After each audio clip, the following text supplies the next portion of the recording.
Hello, YouTube. The market is attempting to go higher, but we don't know whether or not we can trust this. We're going to look to a high time frame chart or the monthly chart for the S&P because tomorrow is going to be the last session of the month, which means we're going to be closing out this candle.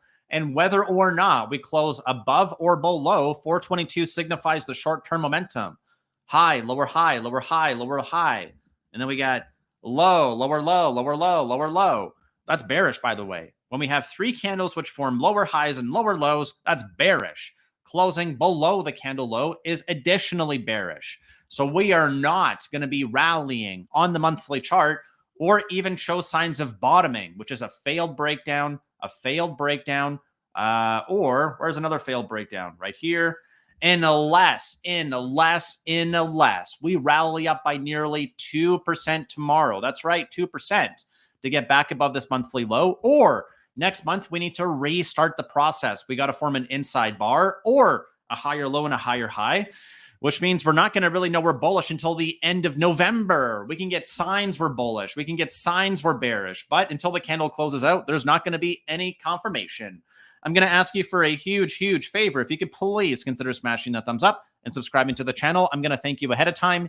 And this is going to be a briefer video today because I went through and talked about a lot of this stuff on the weekend. There's a very long video with a lot of notes and a lot of information. I would encourage you to go there to watch that one. So here's what I'm watching for. We got a powerful move on price. Do we have confirmation on the volume? Answer is no. These red bars are solid. This green bar stinks. What does that mean? I don't trust this move. The last time we formed a high recently, we have high, lower high, lower high, lower high, lower high. We formed a higher high right here, turned into a failed breakout. That did not happen this time because we closed over the high, but the previous candle high. But all this means is that low, dead cat bounce, lower, low, dead cat bounce. Are we going to go lower?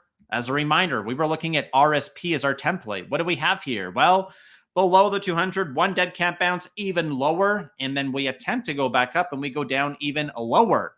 So for SPY, what does that mean? Well, it means that if we look to the higher time frame chart or this weekly one, it's going to be pretty obvious. We're battling for the 50 MA. We have an inside bar.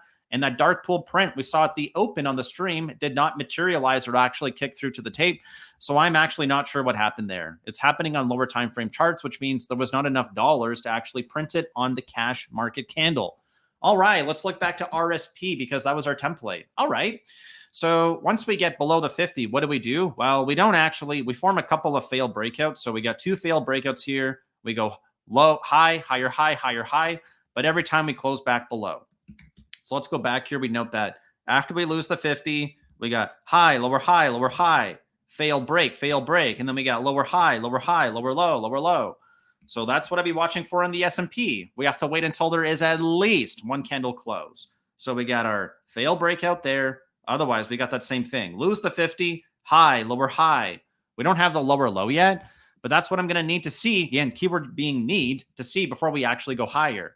The market looks nice and cool and calm today. Things are green. We're up by 1%. Is this the calm before the storm? Or are we actually going to be going higher? Looking at a 1 week, man, it's not that pretty out there, unless you're in Amazon and Microsoft. But other than that, it's not looking great. Something that is odd today, too, is that we're seeing more negative headlines. We're going to go through these in a moment, but the market is actually ticking higher for fear and greed. So we're up here to 31. We had a high of 34 before. But what's so interesting is that we saw that same thing where fear and greed actually goes higher. And then during the market, they actually push it back down and close around the previous candle. Well, today we actually got a thrust higher, closing up by 1.2%. So for me to get confirmation, I'm also going to need to see, again, the title says the rally will not happen without this. Well, we also have to see us exiting fear. If we buy fear and that's the bottom, then we have to go higher. Why? Let's look back to our timeline. We go to over a year ago now, back in October, we hit extreme fear, rallied up immediately. All right. Then we went to fear, rallied up immediately. What's failing to happen this time? Hit extreme fear, rally, but now we're hovering around those lows, 27, 27, 27. It's not up, up, up, up, up. And this really matters because we cannot ignore, if you remember on the opening stream, we talked about 2018. Well, I don't know if you were trading back then, but man, 2018, when Jerome Powell, the best banker in the world, was still the Fed chair, what did we have? All right, let's go back in time here from October until where we are. October 1st, that's the high. Where did we close the year out? Man, we went down by 20% into Christmas. That's right. On the Christmas week or December 24th of 2018, we went downtown. We went down by 20%, briefly entering a bear market. Whoa, do you remember that? Yeah, it was Krampus that year. There was no Santa Claus. So that's what we're facing with right now. And with RSP, it's a big clue. All right, anyways, let's go here to the fear and greed. We talked about that. Let's move forward. What happened today? Well, not a lot of data. What happened overnight was this. And this actually crossed today. So if measles are in the sky, is it time to buy? Man, I don't know.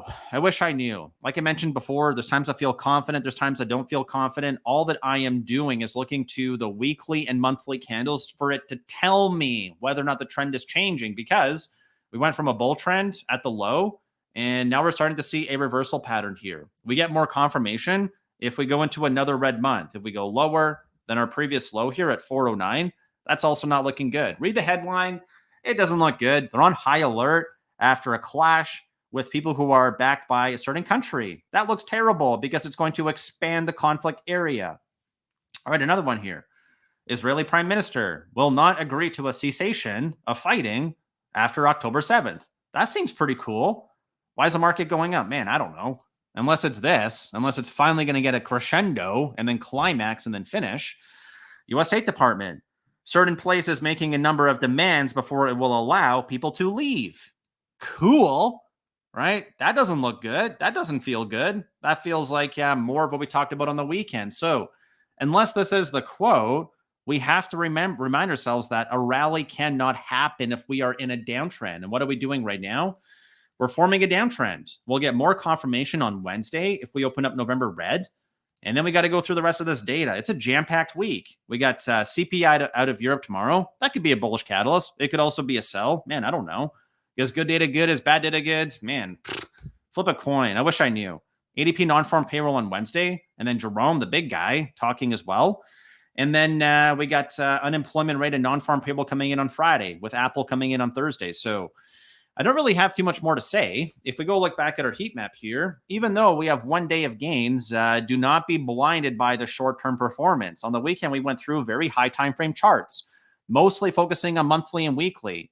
Does this look like it's a buying opportunity? I don't know.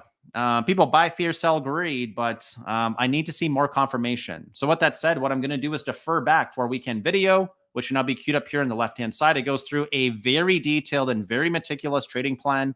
And if you want to subscribe to the channel, I would really appreciate that. That is now available here on the right-hand side. If not, thank you so much for tuning in, and I look forward to seeing you tomorrow. Thank you again.